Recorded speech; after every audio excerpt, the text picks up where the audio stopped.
I am an ugly crier, so I'm going to try not to cry. What's up, everyone? It's Russo. I hope everyone is doing well. Here with Grandmaster Kiko, the GOAT. We're back with base bodybuilding, and I wanted to just express my gratitude and thanks to having Alex back on. I was following Alex along on IG, which I will have posted, and he took one single day off. Truly the Grandmaster. How do you manage this insane work output? Because when I'm trying to break down the persona of the Grandmaster, like for me, when I look at your life, how are you the super dad on top of the Grandmaster, on top of working out, what you say, twice a day? How did you form this sort of, I'm jumping right into it, this sort of explosive schedule that, to a point where I would be like bitching, you know, I'd be like, oh, Russo's, like, I have to fuck off for a bit and then come back. That's like kind of like how a hustler does it. Like sometimes, like, I'll just like fuck off, look at everything burning, and then I'm like, oh, I'm gonna go save the fake day I created. You're not. You're a machine. You're a machine. What do you think led you to this point of, hey, I'm at a point where I'm so high output, like I don't feel the need to, you know, take a day off. You took one day off, and then you still have this family intertwined with that. What has it been like creating that balance as your career has exploded, rightfully so? So, before we even get started, less and less compliments for me. Reel them back. You're going to make me blush too much. I got my fan on to cool me down, so to pull back on the compliments. No, I appreciate them. You know, it seems like overnight I was able to do everything all at one time, have it all, do it all, that fun stuff. And in reality, people don't look the past 15 years or 13 years or whatever it's been. I started getting into bodybuilding and coaching when I was 18, so 31 years old now. So simple math right there. And it's slowly just been more and more progressive. It's gotten better with that. My mindset has changed. My priorities have changed. And I've always been, especially as of late, I've been focusing more on quality over quantity. So little basic thing. I sit down to do emails for check-ins for my clients. I don't sit down and say, I'm going to clear out my inbox. I sit down and I say, for the next 5 hours, I'm going to help my friends make progress, make goals, make their dreams happen. That simple mindset shift means you're going to take your time to send a response that is worthy of them, because you're talking to your friends. They're not your clients. You are giving all of yourself to all of them to help them out. Then what happens is the quality goes up. So as you get better into this flow state of focusing on quality over quantity, then all of a sudden you look up the clock, those 5 hours are done, and you got done more work than if you were trying to rush. Because when you try and rush, you make stupid mistakes. You get out of your flow state and you're only focused on the end result of get emails out. Same thing with family time. Like if whenever we have our family time together, nothing else matters, I'll turn my phone off. If I have people competing, then my family knows that, but we have that scheduled perfectly, doesn't impede anything. But I make sure that the expectations are there. So if I'm on my phone, I'm working. And I try to never be on my phone around my family, because if I'm with my family, quality. We're focused on that quality time. So I think the only reason why I've been able to progressively been able to handle more as I've gotten older is because of that. I focused on quality, number one, and I did it freaking slow. Like everyone sees it now. Everyone sees where things are at in the professional sporting world and the consulting world and all that kind of stuff. And I've had a lot of people reach out lately and give me a lot of praise that I feel like I don't deserve. And they're saying like, oh, where'd you come out? I just heard about you a year ago. And it's like, I see it as like the Grandmaster stepped out and showed out. Like, there is that, yeah. But I think that was also part of it. I made sure specifically to never grow too fast, because I saw every other coach and every other entrepreneur. We talked about this last time, the Krispy Kreme effect. Over in my area, your area, Krispy Kremes, whenever they came out, they were everywhere on every street corner. I had a field trip to the store. I'm like, why am I at a field trip at a donut place? But they had, yeah, it was popping. You're right. They were the best. And then a year later, there was 2. There was like 20 or 30 and then 2, because they grew too fast. And I saw that in the coaching industry. I saw that in every industry. And I thought, okay, I'm going to specifically make sure I don't grow too fast. And I'm lucky just because of my mentality. Like I never wanted to be in the spotlight or anything. So it was very easy for me to just not take opportunities that I had. That's why I didn't travel for so long. And also because I just didn't want to be away from my family. And then it was the Paris Olympics, which we talked about beforehand. Those happened. And it was kind of like me and my wife had that conversation. It's like, do I step out of the, and, you know, out of the dark, out of the shadows into the spotlights? If we do, though, it's going to change everything forever, you know? And that happened. And then this past year, 2024. What was your weighing on that? Because, like, you were obviously personally weighing that. And for me, once you step out into the spotlight, then alignment becomes, in my opinion, different. Like, you chase alignment differently, at least for me, from the influx of being out on the internet versus being completely privatized in your own world.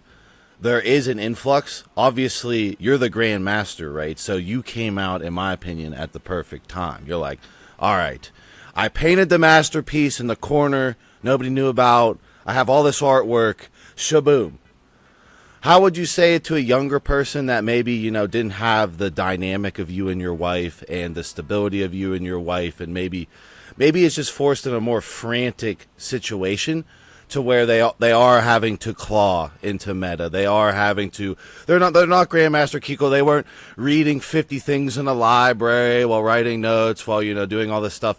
How would you push that person into alignment as they rise with a base less than Alex?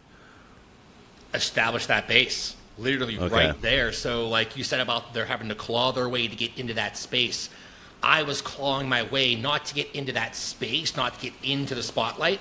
I was clawing my way to try to get to the top, to help everyone, to work with everyone, to understand, to be able to manipulate any part of biology, physiology, whatever ology you want to say. Like, I just had that internal desire to just be better at everything. And it started off with sports, and then spills over to family, and then education, and then it just, now it's like, I want to learn. I want to know how to do everything because it's just fun. And so for those people, keep clawing, because I claw, I think, still more than anyone else out there. And obviously, I think everyone should say that from your perspective.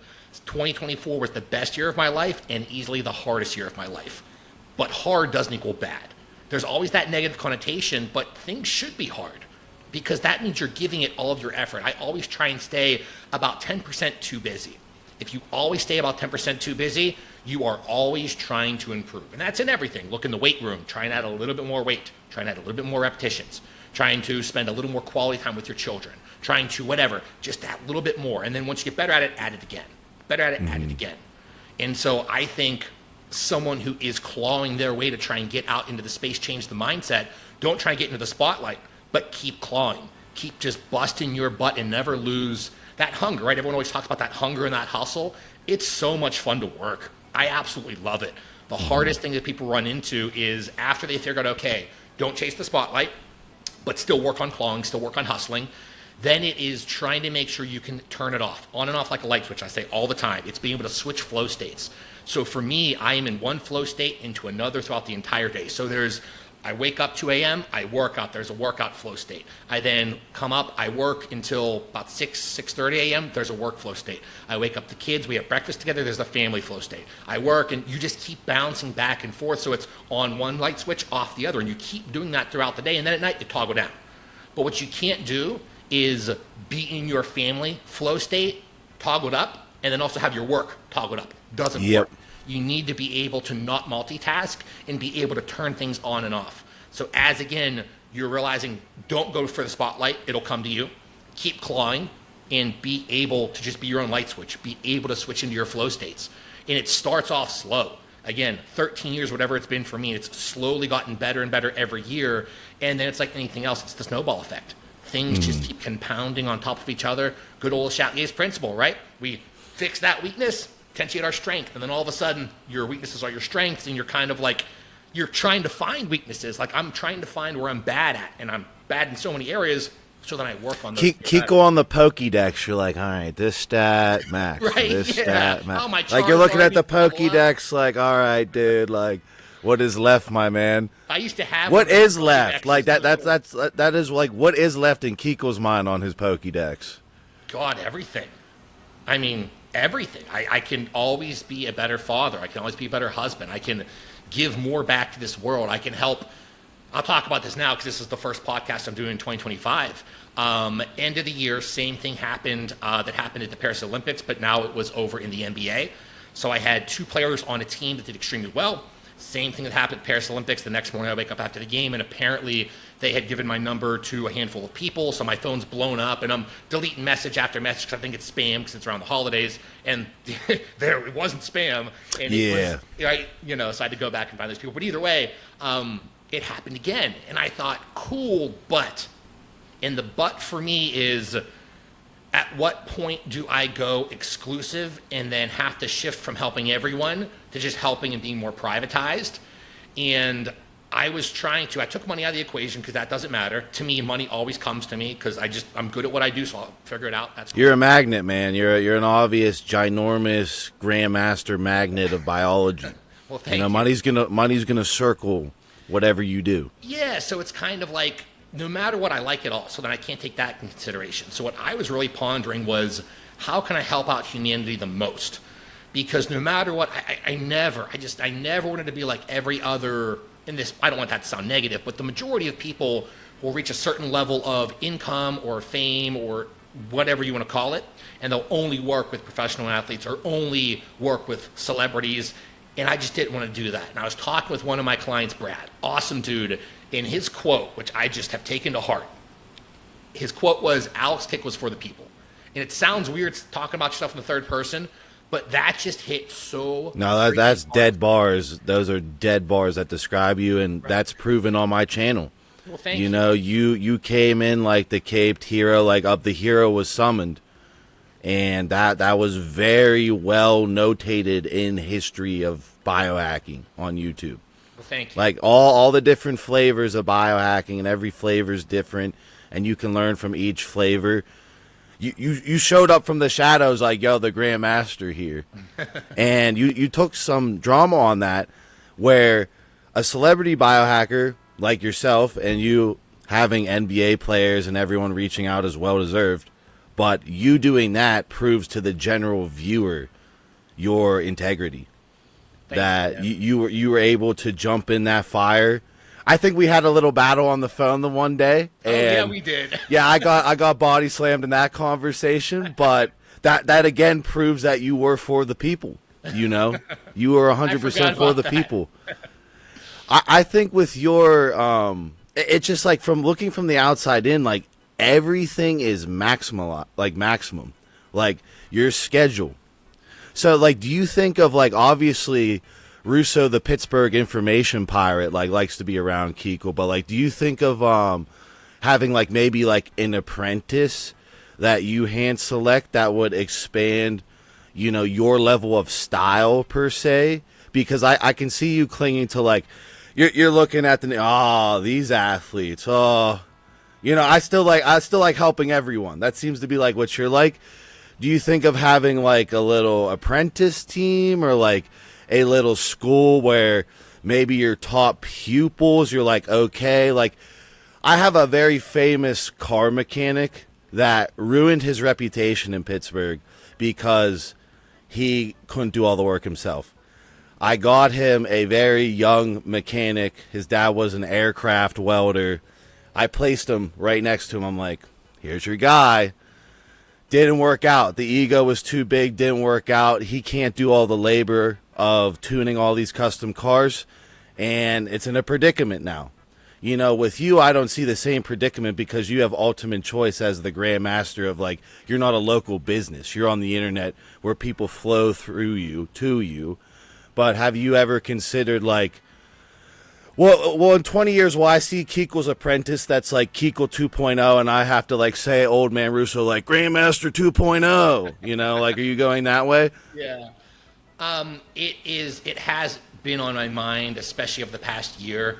A lot of the people that go through my mentoring program, or just a lot of my normal coaching clients, like, we literally become family, and then I see how good they are. And so I try and help promote their own businesses, not for me at all, but just to be like, hey, I'm working with these people and they are damn good at what they do. If you need their services, go to them. They are so awesome and they're amazing at their craft. And I've thought about going that whole route of having an even deeper, in-depth team behind me. My biggest struggle, you know, it's actually summed up perfectly. The last day of the year, 2 days ago, we got new gym equipment delivered to the house, And dude, your basement, man, I cannot wait, dude. That thing is, yeah. I'll shut up. I want to see it. So, got 3 pallets delivered to the house. Thousands of pounds. We got deadlift jack, more plates. We got our cable set up, so it's really come together. And the guy brings it to the edge of the house, or rather at the end of the driveway. And first of all, he scratches our new driveway, which we just got immaculate. 3 big scratches in it. Okay, accidents happen, it's whatever. Yeah. And then as soon as he goes to leave, it starts pouring. And it goes from just raining to an ice storm. And so I have all of these packages out there that have to be moved inside. Everything's 50 to 150 pounds or whatever. And it was trying to equate distance, I don't know, like a quarter of a mile to get down to the side of the house to go in through the basement. And it's on a little slope on a hill. And I told Lindsay to go inside because she's pregnant. I don't want her having to lift anything. She obviously can't anyway. And it was just the perfect summarization of 2024 and where I'm at in life. And it's not a negative, though. So yeah, it's like you pulling a quantum read out of it. Right, yeah. It was as I was picking up every heavy box, as I was sliding down the hill, getting drenched in the mud by myself, in an ice storm, no neighbors looking out their window to help me, no one there to help Alex. Like, I don't say that in a negative route. It's just, it's been me. Like, it's been me and my wife my entire life. You know, we talked about my parents' backstory and all that kind of stuff. And still to this day, I thank them for what they did wrong and what they did right for me, because it showed me how to be and how not to be. You know, but it's been me and my wife. And so that was just the perfect summarization. It took me like an hour. I came inside. I passed out 3 times because I was so cold and so hypothermic, so hypoglycemic. It was ridiculous. I don't know how I did it. It was so crazy, but it had to happen on the last day of the year because it summarized my whole life, but especially this past year. And so getting back to answering that question, I don't know how to let go. I don't know how I could trust anyone else to carry my name, my business, and what I stand for, my ethics, and just everything I do. Because I don't think I'm the only person who can do anything. There's tons, there's hundreds of amazing coaches and people and so many amazing people out there. I just don't know who I could actually trust with at the end of the day to carry on what I'm doing. You know what I mean? Like, that was the exact same argument as I'll call him the Grandmaster mechanic. His icon for the shop is a sloth. You know, he's yeah, that's cool. He's slow, but I'll say the same hard licks. I think you'll know when you have your pupil, and yeah, and if it does, I think you should. I think you should open of like I got the same sort of licks back from the mechanic of, well, you know, I was certified in Germany. I worked on the first Audi RH, you know. I've built F1 engines. I know how to measure, like, all this stuff. Like, he could rip apart a Ferrari, walk over to a McLaren, build a Cummins. Like, he's a crazy gizmo, kind of like you. You're the crazy biohacking gizmo. You're all gizmoed up. I do think a time comes where this pupil will present, and you have to know that this is him, and there has to be that innate trust. And honestly, I always have an open heart and open mind to everything. I always trust my gut on everything because my heart sometimes gets me into trouble. My gut is always right. You know, the heart's the thing for me where I will always go out of my way to be a good person, and I'll get screwed over 50% of the time, but like at least I know I did the right thing. But my gut is always right. It's like, no, this is a stupid decision. So at least if I make that decision to be a better person, knowing I'm going to get screwed over, still did the right thing. When it comes to the pupil thing, I agree. If that right person or people presents themselves, himself, herself, whatever, then I'll definitely have an open mind and open heart to it for sure.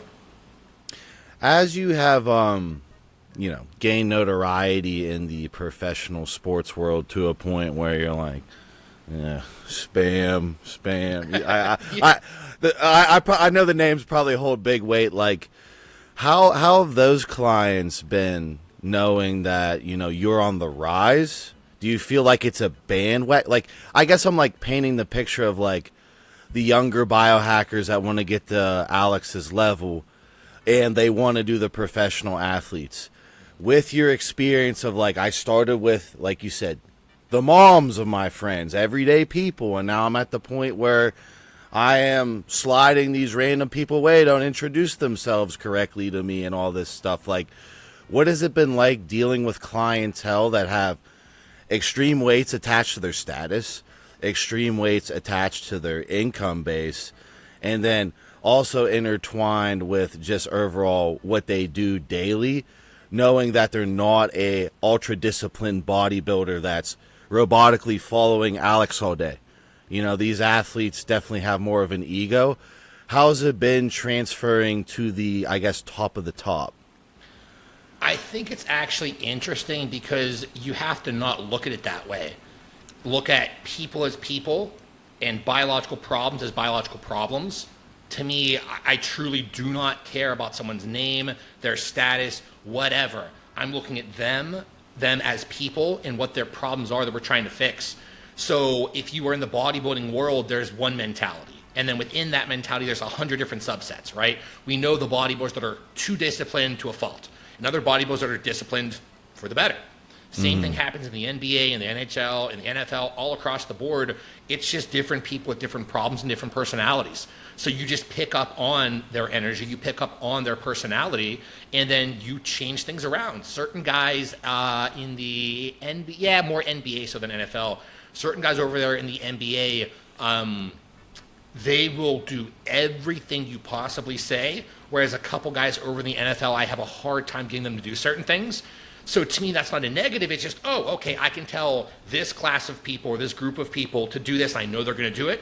Whereas this other person over there, I have to be more selective. Instead of doing 10 things, I can only do 2 because I know they'll only stick to 2. So to me, it's not so much the status or anything like that. It's more so treating people like people and treating problems like problems. As basic as that sounds, that's really helped me out a lot because, and I don't get starstruck half because I don't know anyone's names. Yeah, well, so yeah, helps. yeah. You know, like I'm just saying, like, for the younger person, like, they want to jump right into where, I don't know, I see it on TikTok, like, instead of doing it the long, hard way, like Alex has done it, they'll put their friends on 2-3 grams of gear. Obviously, it's going to work. Then they go, haha. And then that's how they make their little snake up there. And I see it come crashing down where I'm like, look at their physique. You know, look at their transformations.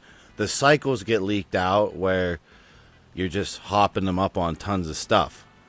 But they're trying to get up there to get that one celeb physique that sets their brand off. And I'm the wrong person to ask for that advice because that has not been my mentality. It's not right. my journey. Yep. And I don't think anyone should do that because although that will happen for a handful of people, the other hundreds of thousands of people will never have that one client. And when I started off, I didn't look for that one client, but I would have those one clients and I'd be like, this is it. This is going to do it. Didn't happen. And then it happened again. I'm like, oh, this is my guy. He's the one who's going to blow it up. Didn't happen. And literally the first person in my mind to blow up my brand was you, which is why I have so much respect and I just love you so much because out of everyone that I've ever helped with, worked with, whatever, you were honestly that one guy that literally did take my business from wherever it was and just 10x'd it overnight with that single podcast we did. And so it's like, I genuinely do appreciate that. But for everyone else out there listening, that was after 11 years or 12 years or whatever it was. So it's like, I wouldn't hang my hat on finding that one person and then blowing up. If you do want to go that route, then I look to people who have done that and maybe learn from them because everyone has something to offer. I'm not the right teacher for that. Yeah, I sincerely appreciate that. I mean, you obviously came in like the knight in shining armor too, let's not forget. But I think what everyone took away as my audience is that you came in to help the collective. It was very obvious you came in to help the collective consciousness with that. And I was showcasing the fight with the collective consciousness of a shadow battle that thousands and thousands of males and other people, women as well, with that sort of issues with PSSD and all that stuff were going through. And I think, like you said, I was the one guy connected to the collective. So you were still on point, helping the collective and holding to your integrity. I guess I'll go into brand expansion as KEL is on the rise. where do you see yourself in the next, I'll say year and a half, because you're on the Millennium Falcon, like the hyperdrive is activated, and it's very cool to watch. I guess I'll just see, like, where do we see Alex in a year and a half? So as of 2 days ago, I did sign a couple non-disclosures and non-competes. And the important part about that is I turned down full-time position offers to just come on full-time for a couple professional sports teams, a couple consulting firms and organizations. When I say organizations, it could literally be a research group, or it could be an eccentric billionaire who just spends tons of money and pays people to consult with him. So every end of the spectrum, I had a couple. It was stupid. It was literally like 7 different offers in a matter of a week. Because well deserved. Well deserved. Thank you. I'm glad Grandmaster KEL got to, put his blue light glasses on, read the fine print of each one, and truly figure out which one he wanted to do. Well, yeah, it was kind of like going back to my client Brad's comment, where it was, I'm for the people. And so I came back at them and I said, hey, I don't want to come on full time, because then I would have to drop my entire client base right now, which was everyone. And I can't do that to my friends, and I don't want to do that. Online coaching is always going to be my bread and butter. I will never give that up, regardless of who I'm working with. It's giving you great data. It helps so much, and I love it. I really love it, So I turned down those full-time positions. Instead, I flipped it around on them and said, I'll be an independent contractor or consulting agent or part of your advisory board. And so I was able to do that, so that 2025, so this year into the next year and a half, there's all the coaching I'm doing that is then leading into the research groups. So a couple of the research groups I'm working with, we are, number one, reversing every kind of disease you can imagine, which I've already done time and time again. So I'm presenting them the information so they can prove it in actual study-based fashion, number one. Number two, there's a couple of different pharmaceutical peptide groups where we're working on some different technologies that should have been out there 5 or 7 years ago and were either buried or just never looked at. So a couple of things there, more for the performance enhancement side of things. And then there's cool little random jobs. Like I'm working with some people in a couple different zoos, helping a couple different animals that need help. So I'm consulting. Biohacking zoologist. I mean, truly the Grandmaster, man. You are the Grandmaster. It's just funny because this all started. How did that? Hey, man, we have these zoo animals, and we heard like what was the opener on that? Like, so it started off with one client that I was helping with just get abs for it wasn't the summertime, it was like a beach vacation or something like that. Yeah.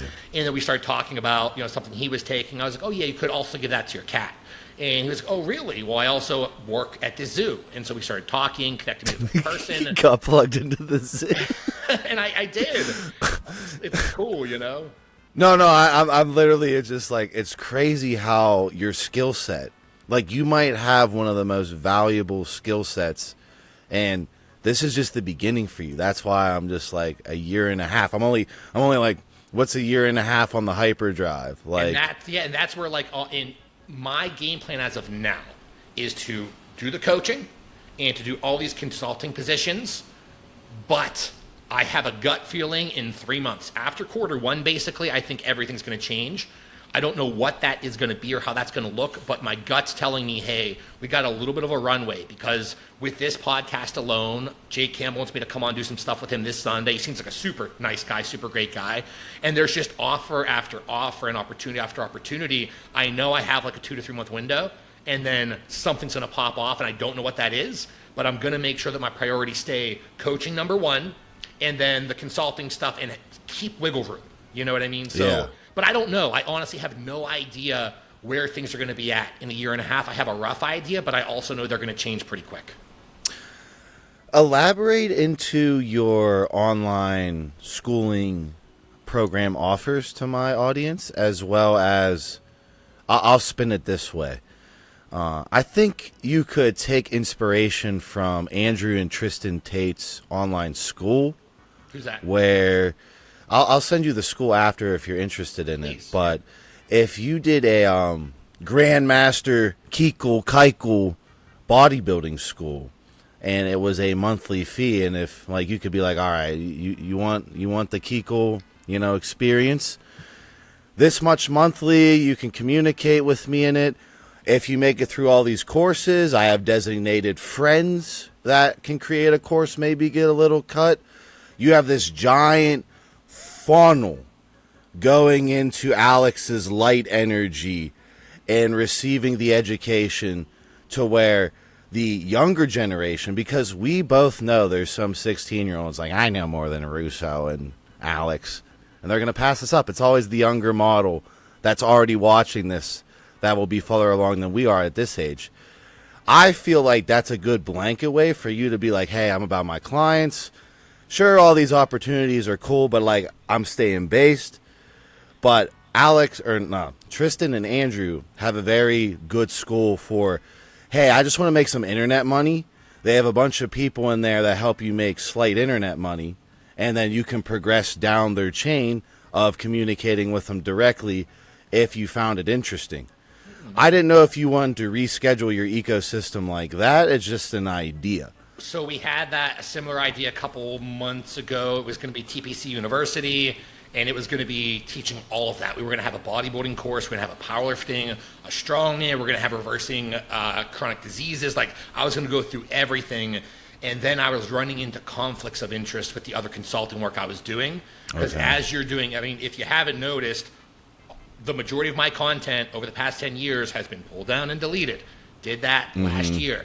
Had to do that because of everything at Paris. And again, you're not going to be at the Olympics, or you're not going to be at the Super Bowl if you have certain bits of content, especially in the bodybuilding world. That's why I don't post up that content anymore. So can you entertain the audience and go into the wording around, you know, getting the Grandmaster, like, hey, bro, shh, like, how does that come about? Like, we know you're the Grandmaster, but you gotta take that, you know, like, what is that like? So it's not what is said, it's what's not said, what opportunities are not given to you. Okay. So whenever you have an entire team who is doing extremely well at a specific sport, and then the week beforehand, everyone's all gung-ho to fly you out, have you there, you know, blow you up in social media and actual in press and things like that, and then all of a sudden the head coach calls you and says basically, hey, we can't have this happen for obvious reasons. You ask what are the obvious reasons, say they're obvious, you never get a clear answer. You just go back and you just do some basic problem solving and thinking, and then that happens 2 times in a different scenario, and a 3rd time, and a 4th time, and you start realizing, and you know what, I want to actually give a massive, huge shout out to Matt Jansen. He has become like literally one of my best friends, and he really helped me to see that the content that I was putting out there, although it got me to where I am now, it was also hurting me over the past year or two, really the past 2 years. And so it was not what was said, but what wasn't said, and the opportunities that were taken away. And then also people like my wife, people like Matt, who made me realize, like, hey, you know, this got you there, but that doesn't mean you got to do it forever. You know, and that was honestly so hard to delete everything. My wife had to do it because I could not bring myself to just destroy everything I created for a decade.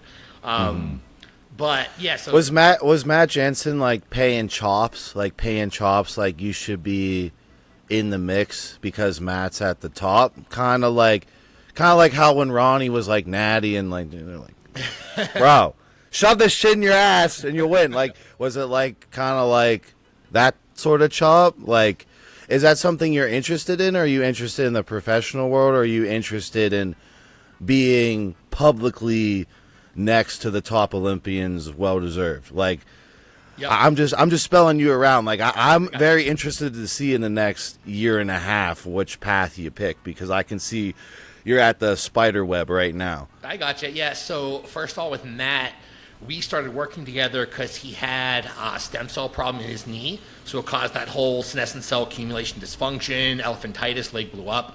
So we started working really for full that. Elephantitis. Oh yeah. So if you don't clear out senescent cells before stem cell therapy, you have these damaged senescent cells, and you have blanket stem cells coming in. What are they doing? Copying the wrong information.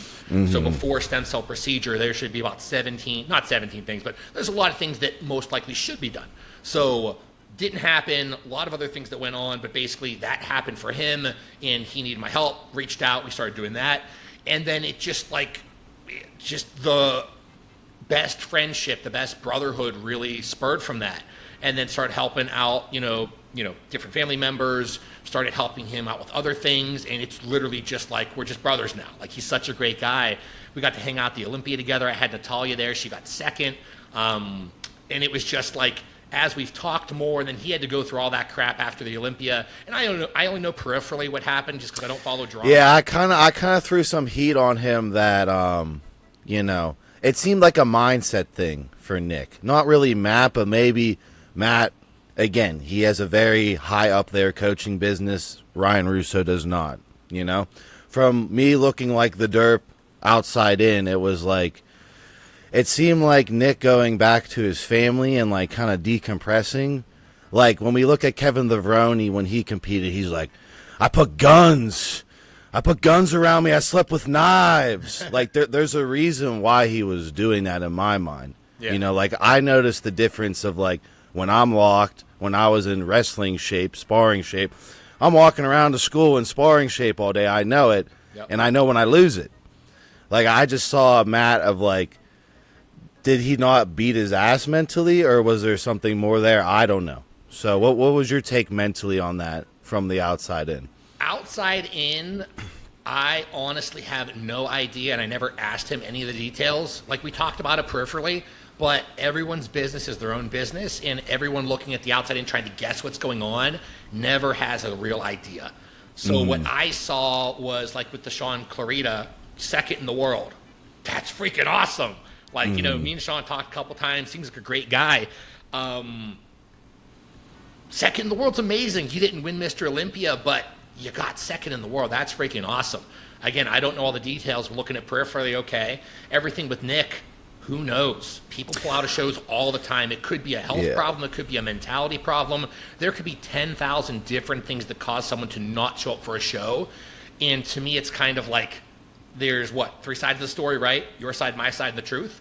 So I never try and speculate. I don't know. All I can say is Matt's a really good dude. I really do like him. Yeah, I just think there was a lot of drama, more per se like Nick. And I don't even know. Yeah, I'll spin it towards Matt's way of like Matt had to get on camera and kind of talk for Nick. Okay. And like if you were coaching me and I personally fucked up, I fucked up. Alex told me to do this, and this. Yep. I fucked up. You're my audience. You're the one that allows me to create this lifestyle where I go to the gym, I eat my food, I take my gear, and I am a masculine symbol of integrity, determination, mindset. The way that went down is it seemed like Matt was, holding a lot of that negative vibe of the audience just wanting to see Nick rise again. Yeah. And, like, when you do that, like, if I was in Nick's position personally, I'd be like, I fucked up, talk shit on me, make me mad. I really did. I want to read every negative thing and build that anger, that fuel, that fire off that. And I'm going to go back to Matt and make it up. Do I know if there was some health thing? No. Do I know the full story? No. But I do know that Matt had to come on camera, and if I was the athlete, I would not put that on Matt. I don't think Matt was fucking off. Maybe he just wasn't, mean enough, right? Who knows? And I'm the wrong person to ask, because I think Matt's a great person. I think Nick's a great person. I think that Sean's a great person. I think Sean's wife's a great person. Matt's wife is a great person. Like, go down the list. I literally like everyone. If someone doesn't like me, cool. Someone likes me, cool. It's all the same. Mm-hmm. Yeah, I just think, like, the overall, like, people want to see Nick on top again. Like, I saw Nick as, it'd be cool. His physique the is next awesome. Mr. Olympia. Yeah, right? The definition of the mutant. Yeah. So I just hope that gets settled out. And, yeah, I just saw Matt being, like, the real G coach taking the pressure. Yeah. But I would like to know if Nick's going to come back, and I'm excited for when Nick actually steps on, because... Right. With these younger Mr. Olympias, like, what's your take on, like, when you should be, in quotation marks, a Mr. Olympia? Because you can make the argument Nick had the fastest rise, one of the fastest rise in the open circuit. For my audience watching, the open circuit is like the ultimate showcase of high-performance biochem, the ultimate showcase. And this is where brains like Alex, Matt, get to showcase their extreme knowledge to base nerds like Russo who sit there eating popcorn fat like, oh, he didn't come in dialed enough, you know, as I have a gut, right? What do you think is like, I saw the older Mr. Olympias telling Nick to slow down. You wonder, oh, is that ego because Nick's creating a legacy faster than me? You know, you start going around that. When do you think a Mr. Olympia and Open Olympia, the age is primed and peaked? And do you think Nick got up there too early with his extreme, crazy work ethic? You're gonna love my answer. I think it all has to do with whenever your prefrontal cortex matures. So 25 years old for most people is when that matures, but in reality, let's look at the word maturity. Maturity can mean multiple things. I know plenty of people that are 70 years old that still have never matured. So from a mentality aspect, I'm not saying this like against Nick in any way. No. It's just like he's at the spotlight at the top. Exactly, yeah. So anyone who's trying to be Mr. or Miss Olympia, look at the physique. That is honestly the last thing that makes Mr. Olympia. When in reality, everyone sees it as the first thing. The mentality, the actions they take to get there, to me, that's what makes Mr. Olympia. No one knows what goes on behind the scenes until you're working with these individuals, until you're talking with them. There's so much more than just showing up in shape, showing up good. It's how you're presenting and holding yourself year round. It's what else and other decisions are made going on behind the scenes. So I don't think it was a matter of like, oh, slow down, like you're growing too fast. I think it might be a matter of... Those were direct lines. Slow down. You're growing too fast. You'll get there already, Nick. Again, I'm just saying the direct bar rakes that were given to Nick, as Nick is probably thinking, they don't want me to have the longest reign. I'm going to go harder. This reverse logic is playing against me. Fuck these guys. You know, I don't know what was going through his head. I can see both. Yep.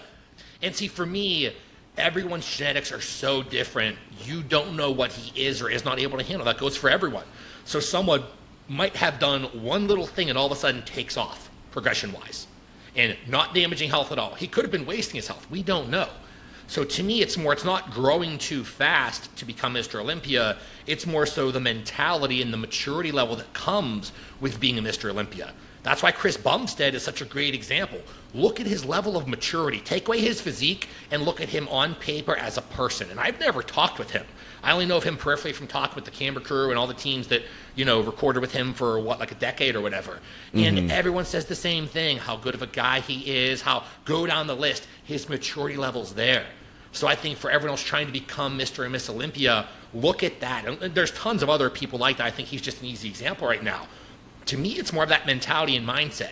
And I don't think people take that seriously, because how many times do you hear that from the OGs, the older generations, whenever they're like, hey, you know, focus on the mentality. It's the mentality. It's the mind. It's like Kevin Levrone. It really is. I moved into a trap house. I put AK, like he put guns around him. Like people need that, but at least he knew. I understand that. Like me personally, I completely relate to that. Other people like, why is he doing that? Yeah. Like to me, like that mentality of staying edged over probably led to a different look of his physique. Can you bring that into actual biochem science?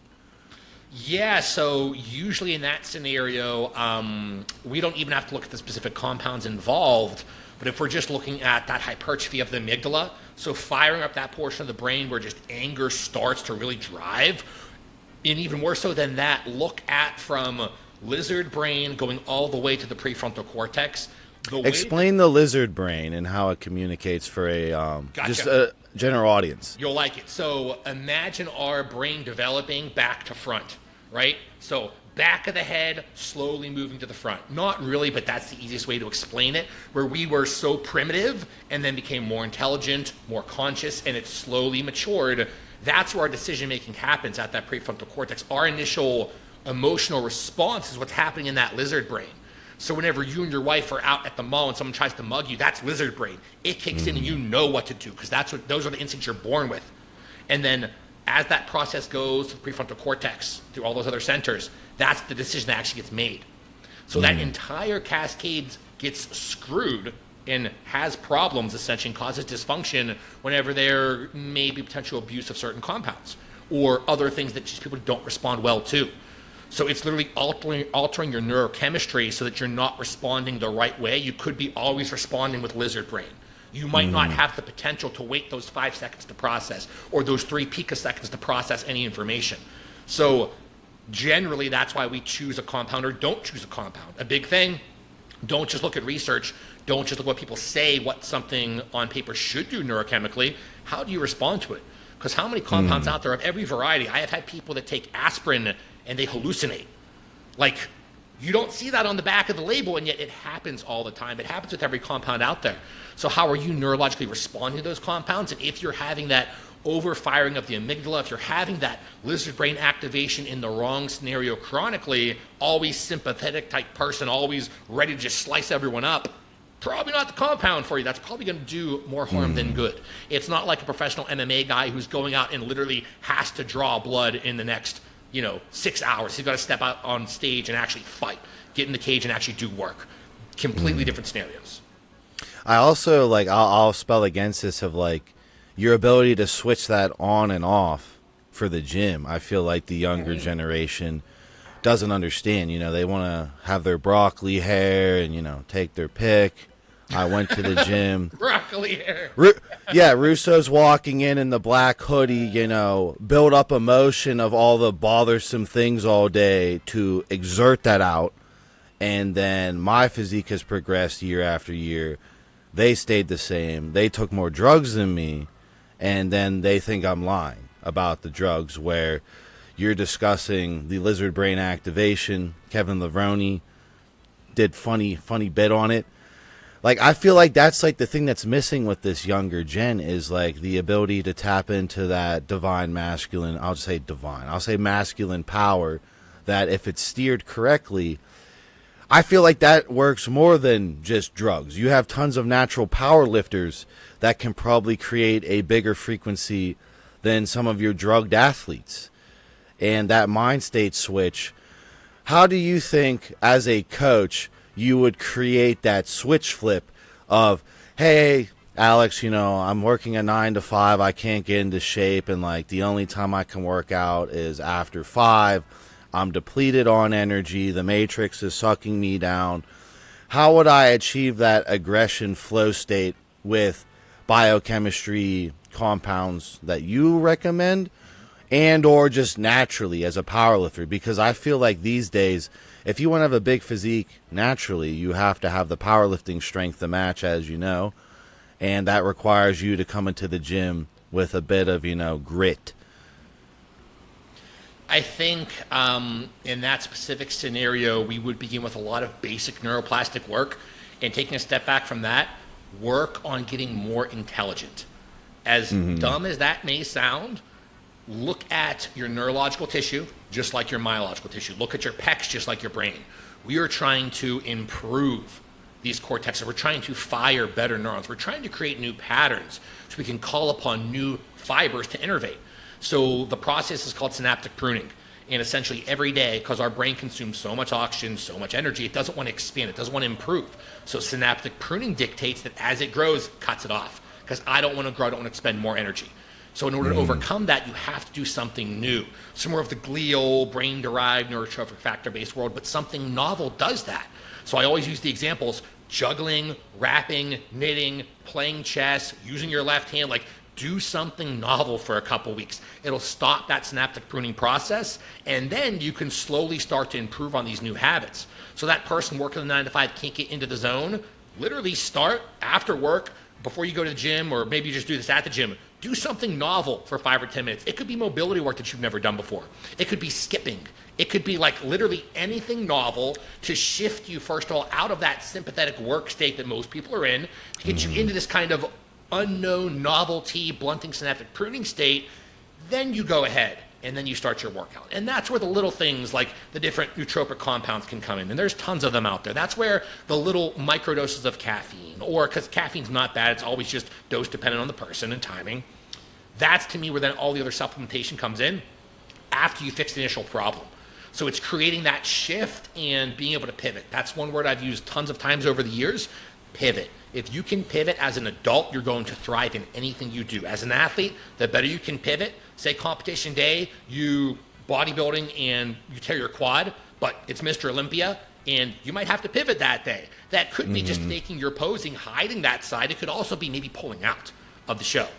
Pivoting is going to depend on the situation. But if you can pivot in these scenarios, it's like, okay, I had an exhausting work day today. I'm going to do my juggling at the gym, which sounds ridiculous, whatever, novel. And then instead of going and trying to max out on squats, I'm just going to do some high rep work. I'm going to call it for that day. I'm going to pivot.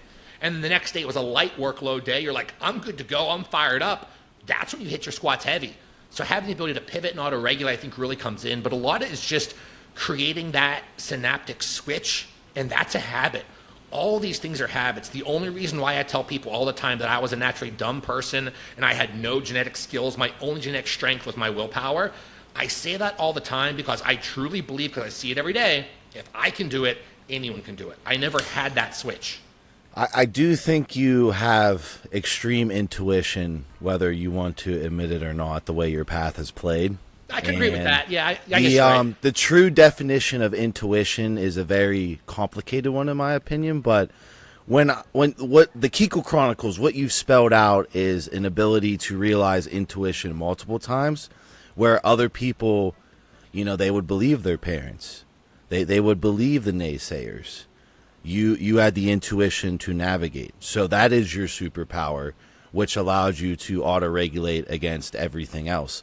I guess I'll go into just your overall understanding of the brain.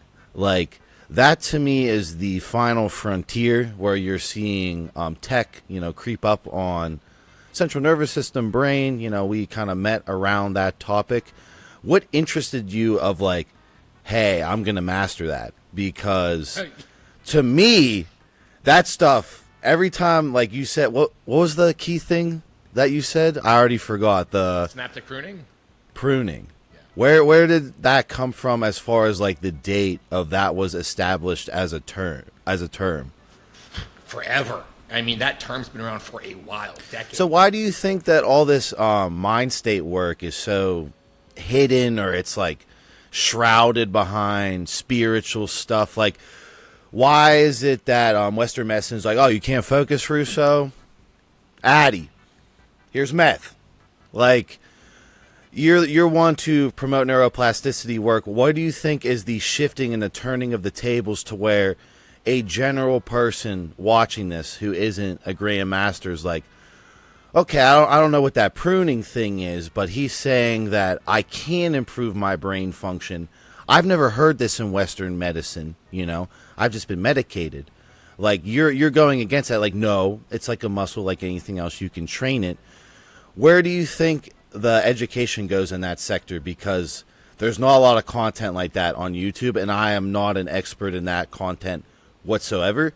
And I think Leo and Longevity was the one to push that sort of style of content, maybe not in the best way. You're staying away from the heavy drug compounds, which I agree with. I think people should take it very slow and steady. How do you see that playing out? Because there's a lot of people out there that just go to Western medicine, they get indoctrinated. Oh, you have a problem. Or is your brain just atrophied a little bit from your life? Which is it? So a lot there. Number one, I think doctors have it so hard in 2025 now because they had the whole COVID thing. They're fighting an uphill battle. Things are not taught at med school that should be taught. So these doctors are either not having the information taught to them, or if they know the information, which a lot of them do, they'll get sued or lose their license if they speak out about it. I just recorded my new seminars, How to Prevent Heart Attacks and Strokes Forever. It's talking about statin abuse. I just recorded it yesterday. I'll put it out in 2 weeks. And I talk about this in there where a lot of doctors know the proper cholesterol levels and ranges and how that tanked cholesterol is like tanking your estrogen, how bad it's causing these vascular endothelial problems. They're causing heart attacks.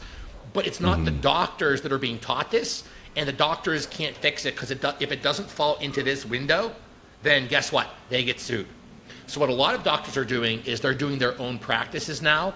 They're doing their own things, and they're going off and starting their own clinics. That's where we call it Medicine 3.0.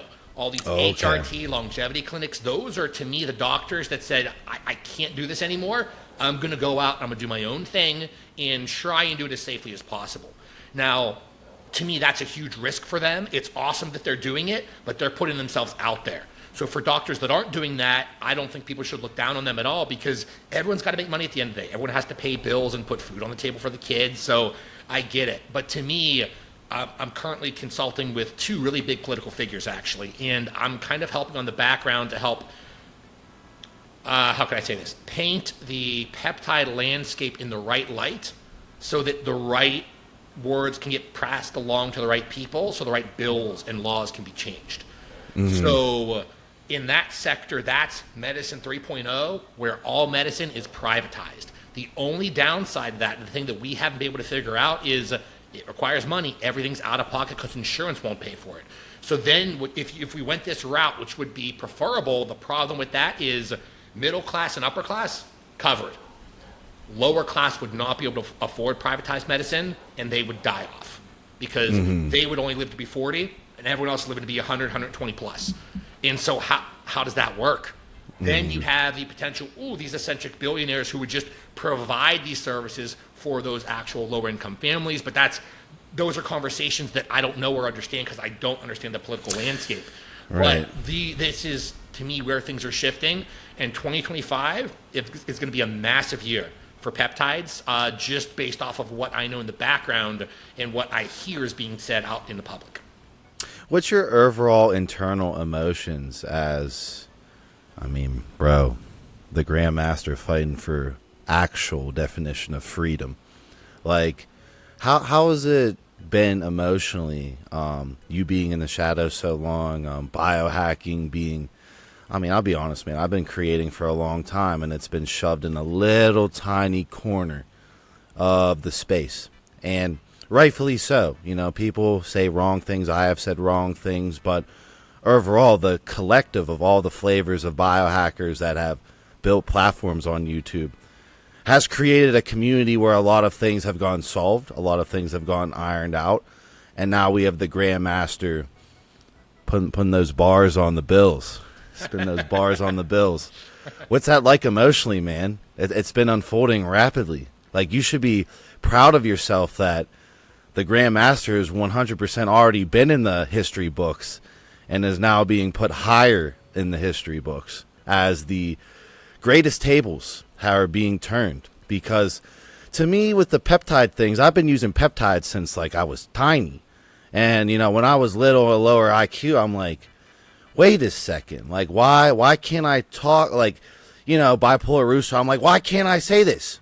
Like, I want to say this. And then, like, I'll have doctors DM me like, man, like, I wish I went your path and had balls. Like, my family loves me.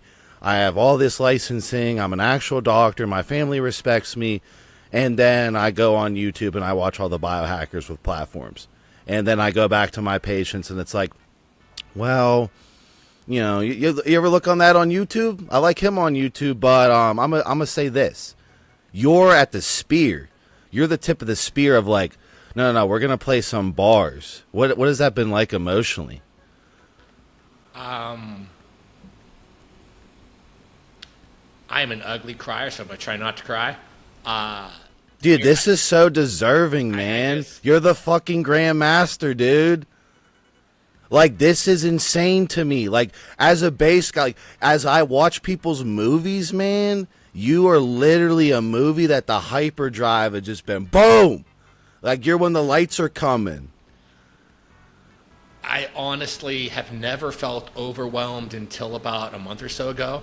And it was with pure positivity, because it was one text after another text after another text of big things happening in the background that are truly going to just push humanity forward. And then more opportunities that were being presented to me and more ways that I see I could help my family. And it was just... You have helped so many people in private for like an eighth of the cost you're worth, Alex. You have still remained an open book. That is the true testament of your help to the collective. And watching this karma circle, like I said, maybe Russo's a little wizard over here. Like, I have been observing the karma, and it's nuts. And like when I say a year and a half, man, like, your intuition is going to guide you. Like, that is the greatest fucking gift God gave you. And for you saying like, oh, I never had, dude, intuition, You're right. ultimate power. You're right. I have an aunt that's still alive that she just spelled her way through life. You know, oh, have this boyfriend do that, have this boyfriend do that, backpacked across Europe, boyfriends. I've spelled my way through life a couple of times. You've taken the hard road, and now your spelling holds bars at the highest level, and that's well deserved. And I'm excited when you come into your power. To me, in this podcast, I feel like the next one is going to be like you more stepped into your power. Like my goal with this one was like, now you're stepping into it. Like you are him. You have been the Grandmaster a long time. I've known about you forever. And to me, these emotions are going to amplify to a point where I just don't see everyone not knowing your name, Alex. And that's what I think is going to be the hardest navigation, is that you truly want to help everyone, but truly everyone is going to know Alex's name. And that's what I think your intuition needs to reside with in private. Especially if Matt Jansen is like, Matt Jansen's gassing you up. Matt Jansen's like looking at you like, dude, you should be right next to me in the spotlight. And then you're like, well, I'm already dealing with things that I can't wrap my head around yet. You will be able to wrap your head around these very soon. Very soon you will be able to wrap your head around it. So another person, just because we're on this whole conversation, I want to give a massive amount of credit to is Mark Bell. Another person where randomly started working together. He's another person who literally became my brother. We talk like every single day. And we had this conversation literally yesterday about at what point are things going to have to shift, because things are going to get hard to the point where you realize you can't help everyone. And that's just the part of me that I can't accept yet. So it's hard for me to talk about. By the way, I cry all the time, so don't think you're special. I'm always emotional. Don't worry, man. I cry pretty much daily. Right? Yeah, you know, when I train legs. Yeah. No, when I train legs and I get through that emotion, like I either am entering the gym with tears or I'm leaving the gym with tears. And to me, that's been my whole life. When I was a little distance runner and I couldn't sleep, you know, sometimes I go run 6 miles and get that out. Yep. You know, that I was born with that drive, so I completely relate to that. I just see you being truly expressive with how you feel, and that's authentic. Yeah, it's the conversation with Mark was exactly what we're talking about now, which is you say like everyone's going to know your name, everyone's going to. It's just a truth, man. Like it's like the more you deny it, the more like my aunt said, like, Ryan, with your astrology, nobody will forget your name. Like I sense that with you. Like her intuition said that to me. I sense that with you. And the more you step into that power, and I think Mark and Chris Bell are amazing people. They've helped me in my career multiple times. They gave me all free raps. They gave me the whole shabam when I went to SAC to see them.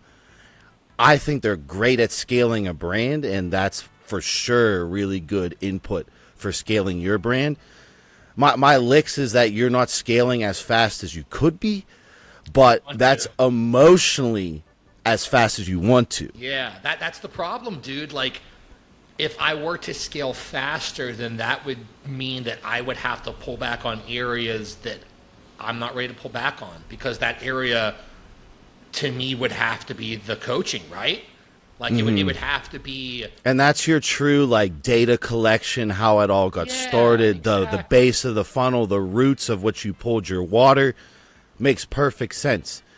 I did paint earlier in the call, if you would check out Tristan and Andrew Tate's school. I don't know if that interests you or align with the paperwork you already signed.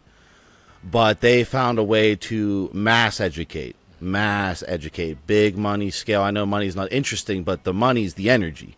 So big energy scale. It's so funny. I never cared about money until I had kids. And then now I realize that money buys security and peace of mind, and also toys. All the supplements, the things in my basement. Like, I never cared about making money until I really had a family. And now I'm seeing it as not only that quality of life for us, but I'm setting up my kids' kids, and just all down the whole bloodline. So for me, I think you're setting up all of bodybuilding enhanced in general for years to come. Like, that's an honest bar, you know. That's an honest bar. I just think, yeah, get into emotional acceptance around that. That's the faster you chase that true alignment. And I'm not saying you're not. Well, it's You're not. different in bodybuilding compared to any other sport that I work with, because I work with more pros, IFBB pros now than I ever have. But the majority of them, like, I'll specifically say, like, hey, please don't mention me, because bodybuilding is the one sport to where although I'm already out there, I don't want to be as out there as I am in, like, the NFL or the NBA. Bodybuilding is the only community where there's a lot of toxic, negative energy, and that's more than fine. It can be anywhere. But bodybuilding's divas. There's a lot of diva in any other sport, in any other demographic. And so for me, I'm just very cautious to make sure I'm protecting myself, my family, and I just have no desire to be involved in drama. So it's like, yeah, I'll be at every Olympia every year for the next decades, whatever. But it's like the day-to-day, like I work with a lot of top bodybuilding coaches to help them with things, or I work with a lot of top pros and all that fun stuff. But I'm not trying to make my name in bodybuilding anymore as much as I am everywhere else. Because to me, the name in bodybuilding is still slightly behind the shadows just because of that drama and negativity, and everything else that's kind of like out there in the open because it doesn't matter. Everyone's trying to make everyone better. And man, I really like the niche I've carved out in the bodybuilding community because they're all my friends. Everyone's awesome. Everyone's positive. If there's negativity that comes in, we delete it. Doesn't matter. Don't care about it. Right. But I also I don't associate as much in just bodybuilding anymore. Does that make sense? Yeah, it makes 100% sense. I think it's crazy. I just want to sit and observe your path. I guess we'll wrap it up with one more topic. When do we see a documentation of a prep with an influencer where you weigh in day to day? Like, that's the type of content I think that would allow you to get around, keeping quiet for the ginormous opportunities you have, but you still get your hand in on one athlete. I am hinting that I do want to do a coaching prep with you, but I alluded about my leg CNS issue, and until my legs, like you said, build your base. Until I have my strength base, I won't, come to you. I'm ready, right? Yeah. But I do think that's a way for you to let your expertise in there, but hey, I'm onto the big picture. Because that's really what you're saying at the end of the day, is just the simple big picture. Basically, yeah, because I always want to work with everyone. I love working with every demographic. I never want to stop doing that. I think that's also what's making me better and better day after day, month after month, year after year. I'll be honest, I have never even thought about that. We talked about my weaknesses. My weaknesses, that's a prime example. Certain things in the business world in terms of the content creation, I just don't even think about, because part of me is like, well, I'm just putting stuff out there to educate and to indirectly promote my business, so I'll just talk about everything. But then the nuance is I just now started, I just got apparel. I just started to redo the logo. The website's all done like we talked about. I redid all the posts now. They look more pretty and everything's cool in that next level. I just did it now.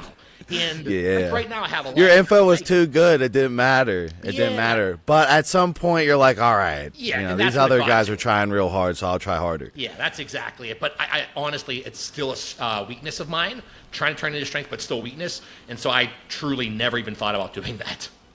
Yeah, my vision with you is you tell me exactly what to do, and I OCD make tons of vlogs where the whole first prep is spelled out perfect, to where if you didn't have money for a coach like you, and you didn't live the spoiled life like me, you had the blueprint. Creating the schematic blueprint is kind of where I'm coming at, and I think that's a way for you with an even higher level athlete that wants to invest that type of content, build your legacy while keeping you in the big picture.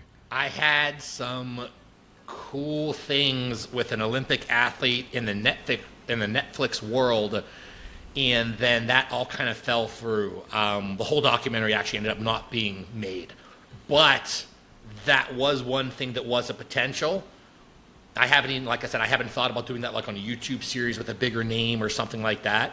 But that actually would be pretty cool. I think it would just allow you to have that security of like, oh, well, Russo's just doing that. It's on him, his mind, his brain. You're the Grandmaster at the top, just radioing down. I do want to see you hit max rise.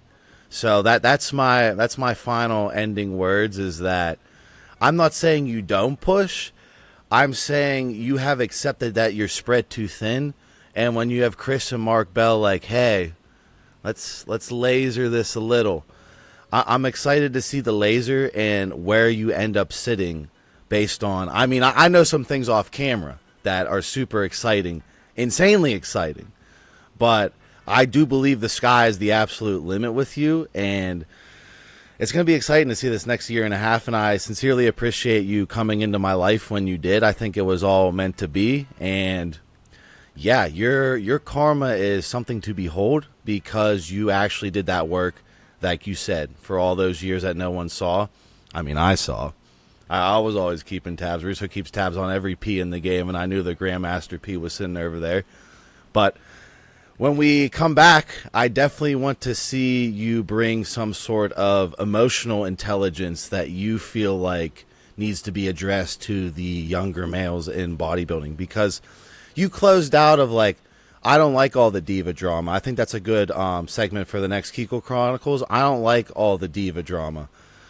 To me, seeing it from both sides of the spectrum, I'm the half nerd, right? So half alpha, so I can swing and run my mouth like an asshole every once in a while.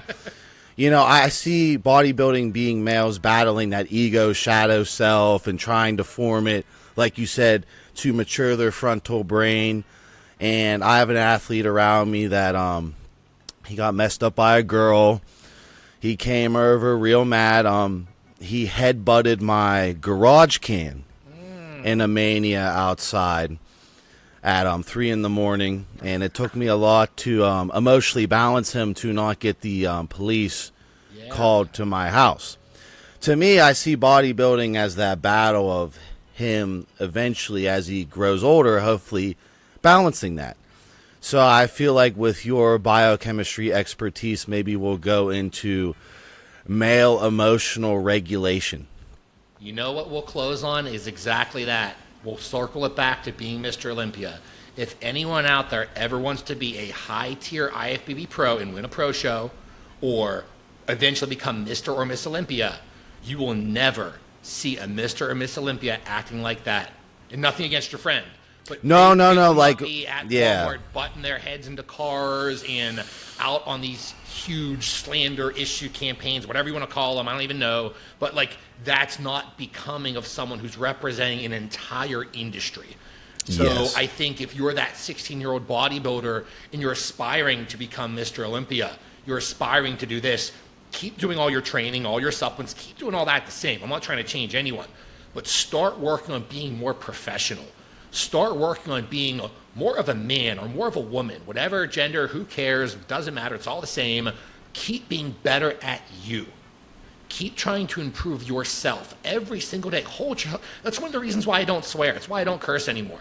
Obviously because I have kids, but another big one is because I just feel like I should hold myself to a higher standard than having to curse and say those words. It's not that they're bad. I don't think anything less of you for dropping F-bombs all the time. I'm an Irish hothead. I'm gonna stay saying fuck until once I hit 100,000 subscribers. I think I have to blur it, but I'll still say fuck. You know, I come from a crazy ginger family where we're all trying to pop each other's auras at each family gathering, and it's how I am. Again, that's your journey. That's you. That's awesome. You live it up. Mine's just different, and I just see it in a different way. So whatever, that 16-year-old bodybuilder, going back to that, whatever it means for you as that 16-year-old male, female bodybuilder, whatever it means to you to be professional, whatever it means to you to be mature, that means not starting internet drama. That means not getting involved in internet drama. That means if someone pulls you into internet drama, you don't respond back, regardless of if it is emotionally fueled or if you're trying to do it just for views. No matter Yeah, what, I had if you people are- trying to follow my sister during that ordeal. You know, create your own vibe. Kiko, you're the Grandmaster vibe, and Russo's that one-off ginger vibe. But to say that you can't create an authentic vibe that holds tons of pull, that's just why attack? Why? Right? Yeah. And Why? that's the thing. Like, in certain people, like, I'll give credit. Certain people will do it right, where it's not like actually negative. They'll call out people and make fun of them, but it's done in such a comedic way. It's just that's their personality and that's their niche. You know what I mean? But those are also the people that then follow up and say, hey, just so you know, I made this video about you. I did it for, you know, entertainment purposes or whatever. It's like they're not trying to actually bring people down and bring so much negativity onto them as much as they are as just trying to create entertainment. I think that's super important because not everyone has to be about education. It could be just about entertainment, but the end of the day, the end feelings, the end vibes, it can't be trying to tear others down. Because what those people do while they're creating their own entertainment, their own comedy, and making fun of someone, and it is pretty funny, but they don't mean it to be derogatory, they're giving them more of the spotlight. They're giving them more views. So technically, they're building them up. They're not trying to tear them down. I think that's what it comes back to. So for all of the young athletes out there of any demographic, especially And the biohackers, like all the Yeah, biohackers that have a YouTube channel, like we're a different flavor. All the flavors can exist. And you probably, as an audience member, should watch all the flavors of biohacking Right. and then come back and make your own decision. Yep. What I see in the TikTok world is that my information's attacked, and I look at their profile and I'm like, what's going on here, man? Like, if I say one thing, it's not worth it. And like Kiko's saying, constructive criticism, you know, constructive. Is there anything constructive? No, there's normally not.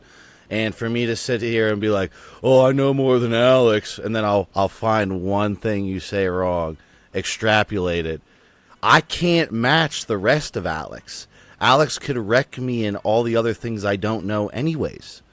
And that's what I think as the biohacking sphere expands, like we're going to see the drama, at least with the information, stop. Because like I'm tired of these young kids like being told, well, even though Ryan's, you know, got all this tissue and I don't claim to have good genetics, I just progress my physique on camera year after year after year.